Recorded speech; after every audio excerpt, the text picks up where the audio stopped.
오늘 제목은 성령님의 휴거 조언이지만 정확하게는 휴거의 대열에서 낙오하지 않는 방법이라고 해야겠어요. 제가 이전에도 몇 번 휴거 신부의 조건과 관련해서 말씀을 나눈 적이 있지만은 원래 이런 내용은 반복 학습이 필요한 법입니다. 게다가 이제 좀 있으면 마라나타 업계에서 그렇게 기대하고 고대하는 가을 절기가 있는 때니까 어쩌면 많은 분들이, 특히 주님 오심을 사모하는 분들께서는 더더욱 마음을 가다듬고 긴장감을 느끼실 듯도 해요. 사실 오늘 제목은 제 설교 오늘 제목은 사실은 이게 좀 약간 반어법이에요. 반어법. 그러니까 제가 아까 말씀드렸지만 휴거의 대열에서 낙오하지 않는 방법이라는 거. 제가 너무 길어서 그냥 줄임말로 했는데 저로 하여금 오늘 꼭 이 말씀을 전해야겠다고 마음먹은 그 글의 제목입니다. 휴거의 조건, 휴거의 대열에서 낙오하지 않는 방법. 이거 인터넷에서 쳐보시면 나와요. 제가 굉장히 이례적이지만은 제가 실명을 거론하자면은 김은철 선교사라는 분의 페이스북을 출처로 하는 글이에요.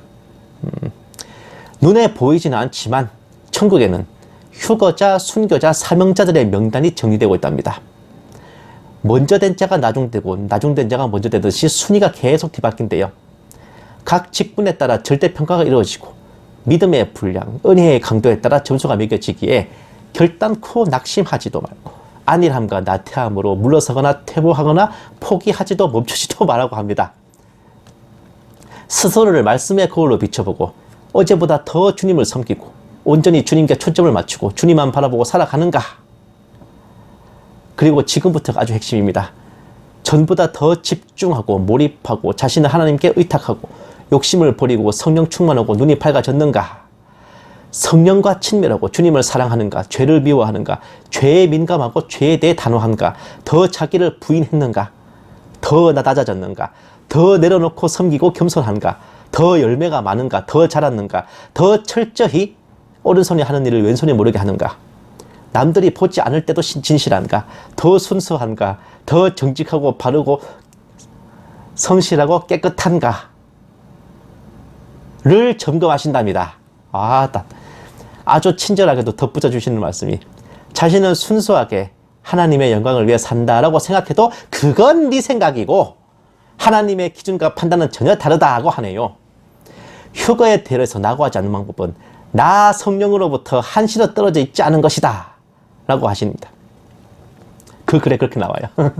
그러니까 이게 성령님이 직접 말씀하시는 형태로 그렇게 글이 나오거든요. 항상 말씀과 기도, 예배, 전도, 금식, 봉사, 구제 등을 통해 교제를 나누고 동행하는 삶을 살 때 언제 주님이 오셔도 두렵지 않다고 합니다. 이리로 올라오라 하실 때 그 상태로 성령님과 함께 들려가면 되니까 큰일, 위대한 일 하려 들지 말고 성령님이 시키는 것만 하랍니다. 저는 이게 성령님이 시키는 것만 합니다라고 말씀드렸지만 그 원글에는 나 성령이 시키는 대로만 해라 이렇게 돼 있어요. 그렇게 한다면 아무것도 안 하고 성령님과 함께 안식을 누리며 즐기는 삶을 산다 해도 들림 받는다네요. 어쩌라는 거예요. 아마 이 글쓴이가 이제 직통 계시를 받은 것 같습니다. 어쨌든 이것은 성령님이 알려준 비밀이기에 어려운 일도 아니고 실천 불가능한 일도 아니고 그대로 순종하는 자는 복이 있답니다. 믿는 자는 다 올라가니 언제 오시든 염려하지 말고, 어떤 자는 말하겠지만 나? 그건 나 들으라고 한 소리 같네요. 그렇게 말하겠지만 믿고 안 믿고를 판단하시는 분이 우리 자신이 아닌 하나님이심을 명심하라네요.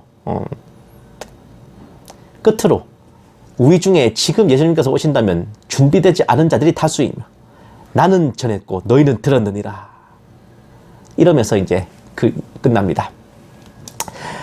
사랑하는 여러분, 우리 그냥 다 휴거 포기합시다. 어떻게 되죠? 어떻게 지켜? 여러분들은 저거 다 지켜서 휴거될 자신 있어요? 아니 말로는 어렵지 않은 일이라느니 큰일, 위대한 일 하나 들지 말고 안식을 누리며 어쩌고저쩌고 하는데, 제가 이때까지 쭉 말씀드린 게 그게 사람이 가능한 겁니까? 그리고 내가 예수님을 영접하고 믿는다고 고백해도 그건 네 생각이고 한다면은 대체 우리 각자의 구원의 확신이 무슨 소용인데요? 응? 너희 스스로 확증하지 못하느냐? 네 안에 성령님이 계시고 네가 구원받은 줄 너 스스로 확증하지 못하느냐? 그럼 너희는 버림받은 자니라. 이 말씀이 괜히 있는 게 아닌데? 구원의 확신이 없으면 우리가 믿는 사람이 아니라는 거예요. 근데 내가 믿습니다라고 고백해도 그건 네 생각이고 한다면 이게 뭡니까 이거? 그럼 어떻게 해야 돼 도대체?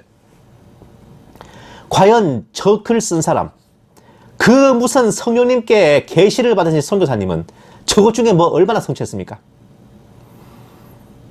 말인즉 주님 오실 날이 가깝다느니 주님 오심을 사모해야 한다느니 하면서 이런 어처구니 없는 말로 성도들을 겁박하고 두렵게 만드는 거, 가증한 걸 넘어서 아주 혐오스러울 지경이네요.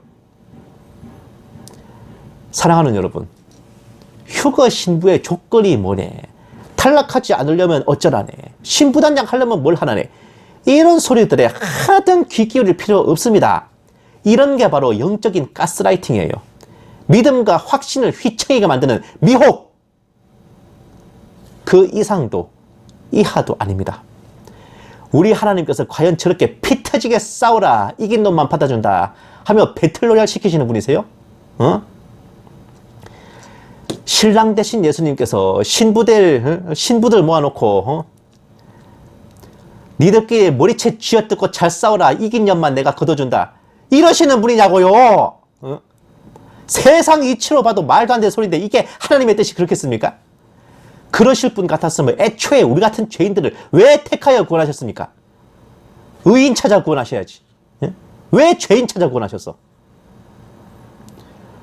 그리고 우리 보혜사 성령님이 과연 저렇게 이러이러하고 저러저러 해라, 잘해봐, 수고, 그러시는 분입니까? 성경이 말씀하시는 보혜사 성령님은 이런 분이십니다. 로마서 8장 16절 말씀, 성령이 친히 우리의 영과 더불어 우리가 하나님의 자녀인 것을 증언하시나니, 로마서 8장 26절은 이와 같이 성령도 우리의 연약함을 도우시나니 우리는 마땅히 기도할 바를 알지 못하나 오직 성령이 말할 수 없는 탄식으로 우리를 위하여 친히 간구하시느니라. 마음을 살피시는 이가 성령의 생각을 아시나니 이는 성령이 하나님의 뜻대로 성도를 위하여 간구하심이니라. 제가 아는 성령님은요, 우리가 마음으로 믿고 입술로 고백하여 예수님을 영접한 그 순간부터 우리 영혼에 내주하시면서 인도하시고 이끄시고, 모자란 게 있다면 그분이 친히 하나님께 간구하시면서 어떻게든 우리를 끌고 가려고 용을 쓰시는 분이십니다. 그리고 그게 하나님의 뜻이라고요. 갚을 능력 전혀 없고 담보 전혀 없는 신용불량자한테 이 사람의 상환 능력은 담당자가 보장합니다라고 도장 찍어서 보내주시는 그런 분이시란 말입니다. 대체 성령님께서 언제부터 독자적으로 나 성령이 말하노라 운운하며 사역을 하셨습니까? 오늘 본문 말씀도 있거니와 성령님은 스스로 말하지 않고 오직 들은 것을 말하며 예수님의 영광을 나타내고 예수님의 것으로 알리시는 분이십니다. 요한복음 14장 26절 말씀, 보혜사 곧 아버지께서 내 이름으로 보내실 성령, 그가 너에게 모든 것을 가르치고 내가 너에게 말한 모든 것을 생각나게 하리라. 요한복음 15장 26절 말씀, 내가 아버지께로부터 너에게 보낼 보혜사 곧 아버지께로부터 나오시는 진리의 성령이 오실 때에 그가 나를 증언하실 것이요.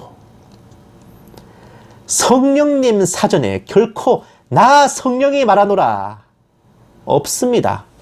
예수님의 이름으로 예수님을 전하세요. 성령님의 모든 사역은 예수님의 이름으로 결제가 됩니다.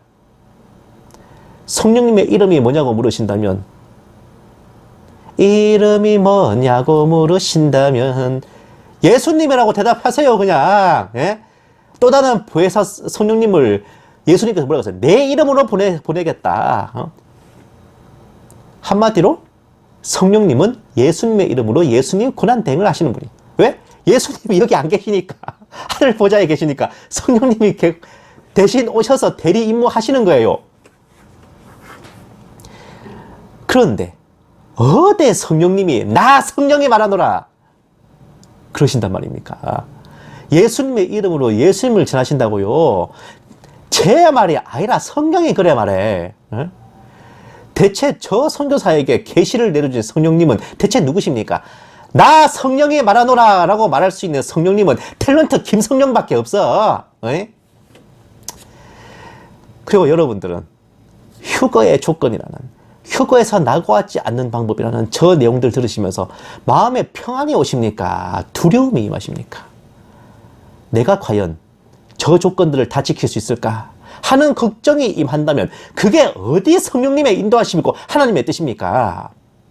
아이고 주님, 쟤네들 저거 못 지킬 것 같거든요. 저를 보셔서라도 좀 쟤네들 거둬주세요 라고 간구하시는 분이 성령님이시라고. 어이? 의롭지 않은 자를 의롭다 여기시고 의인을 죄인을 의인으로 드시워 주시고 일을 아니할지라도 그 믿음을 의로 여기시는 아버지 하나님과 그런 죄인들을 위해 십자가 지시고 피 흘리신 예수님이 저 계신 여기서 느껴지십니까? 요 새끼 요거 딱 하나만 걸려라. 저는 그것밖에 안 느껴지는데. 아니 그보다도요. 저 조건들을 지켜서 휴거된다 칩시다. 하나님 앞에 가서 이 죄인이 왔습니다 할 게 아니라 이 의인이 왔습니다 라고 인사를 드릴 각이네. 예? 제가 전에보다 더 이러했고 저러했고 뭘 잘했고 거룩했고 정결했고 성결했고 온전했고 의로웠고 순전했습니다. 주님 나 잘했지요? 이러고 아버지께 자기소개를 한다면은 과연 우리 하나님께서는 뭘 하실까요? 저놈을 매우 쳐라 안 나오면 다행이야 진짜. 내가 봤을 때는 나는 죄인을 찾아 구원했지 의인 찾아 구원한 적 없는데 나는 너를 알지 못하노라. 그런 말이나 듣지 않을까? 주님께서는요, 내가 저 세리보다 낫다라고 뻐기던 바리새인과 그저 이 죄인 불쌍히 여겨줍시오 하던 조아리던 세리 중에 누구를 더 의롭다 하셨습니까? 성경만 펼쳐봐도 답이 다 나올 문제를 굳이 성령님께 직접 말씀까지 들어매셔야 됩니까? 그리고 필요할 때 그때그때 성령님이 직접 오셔서 말씀 틱틱 던져주시면은 성경이 왜 필요한데? 말씀이 왜 필요한데요?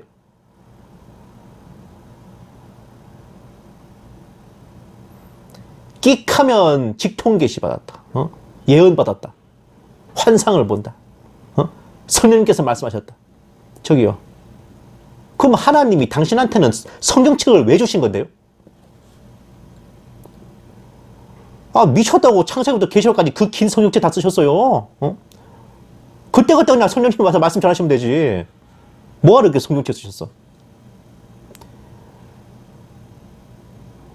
이런 어림 택도 없는 소리들. 응? 복음의 한계를 넘어선 교훈. 기록된 성경 말씀 대신 밑도 끝도 없는 계시를 더 두렵게 만드는 이런 것들을 듣고 얼마나 많은 성도들이 두려워하고 믿음이 흔들리고 구원의 확신을 버리게 될지 상상조차 되지 않습니다. 사랑하는 여러분, 구원은 상태의 변화 이전에 신분의 변화입니다. 상태가 변하는 성화는요, 우리 살아 생전에 안 됩니다. 우리가 주님 나라에 갈 때까지 이어지는 장기전이에요. 우리가 그리스도의 심판장에 도착한 후에 어디까지 성화를 이뤘나 보시고 그 나머지 부분을 은혜로 채우셔서 우리를 데려가시는 겁니다. 신분이 먼저 변하고 구원을 먼저 받고 자격을 얻은 후에 우리의 자녀로서의 성도로서의 삶이 시작되는 겁니다. 우리가 예수님을 믿는다는 고백은 단지 우리 착각이나 자아 최면이 아닙니다. 성령으로 아니하고는 예수님을 주님이시라 할 수도 없고 마음으로 믿어 의에 이르고 입술로 고백하여 구원에 이르는 것은 하나님께서 친히 성경에 정하신 룰입니다. 그 귀한 믿음의 고백을 그건 네 생각이고 운운하며 폄하하는 자에게는 필히 하나님의 심판이 있을 것입니다. 기록된 성경 말씀 대신 그 무슨 성령님의 계시, 그 무슨 예언이니 뭐 그런 대도하나 음성들을 믿고 있는 인간들한테도 하나님의 심판이 임할 겁니다. 고백하고 영접한 순간부터 우리 안에는 성령님이 내주하십니다. 우리는 그로부터 주님 나라에 갈 때까지 1년 365일 하루 24시간 성령님과 딱 시작부터 살아간다 그 말입니다. 우리의 위장이 우리가 밥 먹을 때만 여기 있습니까? 우리가 밥 안 먹을 때는 뭐 밖에 있어요? 밥 안 먹을 때는 밖에 있다가 우리가 밥 먹을 때만 위장이 쏙 들어와서 우리 음식을 소화시킵니까? 아니잖아요. 하루 24시간 1년 365일 우리 오장육부는 우리 뱃속에 있지 않습니까? 참 비유가 꼬름하긴 한데 성령님께서도 바로 그렇습니다. 우리가 이쁜 짓 거룩한 짓 할 때만 함께 계시지 않아요. 언제나 우리와 함께 계십니다. 요한복음 14장 16절 말씀. 내가 아버지께 구하겠으니 그가 또 다른 보혜사를 너희에게 주사 영원토록 너희와 함께 있게 하리니. 17절 말씀. 그는 진리의 영이라. 세상은 능히 그를 받지 못하나니 이는 그를 보지도 못하고 알지도 못함이라. 그러나 너희는 그를 아나니 그는 너희와 함께 거하시며 또 너희 속에 계시겠습니다. 우리가 좋은 일, 착한 일을 할 때만 성령님이 함께 계시고 죄를 짓거나 실수하거나 잘못할 때는 성령님을 떠나 있어요? 아니요. 우리가 이래도 저래도 성령님은 우리 안에 계세요. 주님이 우리와 동행하신다고요. 믿는 자들의 밖에 계신 성령님은 내가 말했잖아. 탤런트 김성령밖에 없다고. 이게 왜 그렇습니까? 우리가 영접함으로 죄인이었다가 의롭다 여김을 받은 성도가 되었고 사망에서 생명으로 옮겼습니다. 무엇보다도 우리 아버지 하나님의 자녀가 되었기 때문에 성령님께서 우리 안에 거주하시는 것이고 우리를 주님 나라에 갈 때까지 인도하시는 겁니다. 그리고요, 이미 됐는데 누가 감히 이런저런 조건 붙여 겁박하는 겁니까? 정규직을 왜 자꾸 비정규직, 단기 계약직으로 만들려고 그래? 왜 자꾸 근로계약서를 가지고 사기를 치려고 그러세요? 개시 환상 노름꾼들아. 사랑하는 여러분, 우리가 휴거 신부가 되고 낙오하지 않으려면 오직 우리의 초심만을 잃지 말아야 합니다. 한번 영접하고 믿어 얻은 그 구원의 확신을 마음판에 새기고 아버지 하나님 앞에 나 자신이 전적 타락한 죄인이요 회생 불가한 무능한 자임을 고백하시고 나의 구원은 오직 아버지의 은혜로 택하심을 받은 것이며 나의 의와 노력에서가 아닌 오로지 자비와 사랑으로 인하였음을 고백하십시오. 이러하고 저러저러해서 휴거신부가 될 수 없다? 아니요. 이러기에 충분하고 그러고도 남을 것들이지만 그럼에도 불구하고 택하셔서 구원하신 하나님이십니다. 휴거가 별 대단한 특전이 아니라요. 원래 사람이 한 번 죽는 건 정하신 것이기에 죽어야만 천당 가지만은 어쩌다 보니 타이밍 좋고 아다리 잘 맞아가지고 죽음을 안 보고 산채로 천국에 들어가는 거예요. 죽어 천당 가나 살아 휴거되나 그게 그거란 말입니다.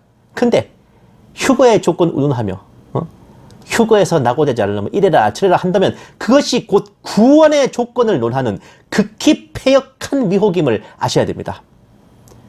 우리가 받을 심판은 천국에 올라간 후 그리스도의 심판석에서 이루어질 것이며 말이야 심판이라 하지만 우리 머리에 씌워질 멸류관의 퀄리티를 따지는 절차입니다.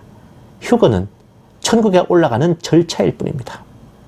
이러한 것을 모른 채 주님 오심을 휴거를 빙자하여 성도들을 미혹하는 자들에게는 어떤 벌이 임할지 상상도 되지 않거니와 그런 허탄한 소리에 젖어 두려워하고 믿음이 흔들린다면 그것이야말로 불못에 들어가기 딱 좋은 조건임을 결코 잊어서는 안 될 것입니다. 두려워하는 자가 들어갈 천국은 없고 믿음 없는 자의 머리에 씌워질 멸류관은 없습니다. 내가 어떤 죄인일 때 하나님께서 나를 택하셨는지 예수님께서 피 흘려주셨는지 성령님께서 인도해 주셨는지 잊지 마시고 여러분의 구원의 확신 주님 오실 날까지 변치 않기를 주님의 이름으로 축원합니다.